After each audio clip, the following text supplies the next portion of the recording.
Pra, thot, si që dim, apo si që kemi na përmendur, se gjaku i istihadas, apo i gruas që ka gjakderdhje jashta ciklit dhe jashta lehonis, nuk bën që të ketë ndonjë ndales prej tipit të ndalesave të atyre grave që kishin hajd, domethënë menstruacion, apo lehoni. Ne i përmendëm se disa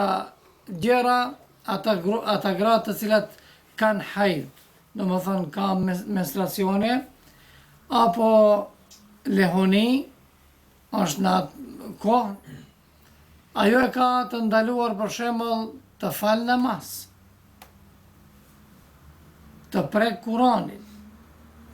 edhe të ngjashme disa gjëra tjera. E tash këtu e përmendën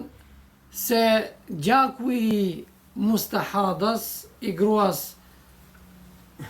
që ka gjakderdhje jashta ciklit dhe jashta lehonis,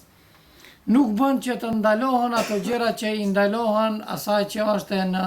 lehoni dhe në ciklin mujor. Por, kjo grua, në më thënë që ka istihada, dispozite e kësaj është e një lloj sikur ndonjë person i cili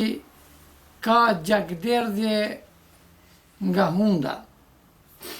edhe vazhdimisht ka gjakderdhje, nuk i ndërpritet. Ose një lloj sikur ai person që nuk i ndalet urina,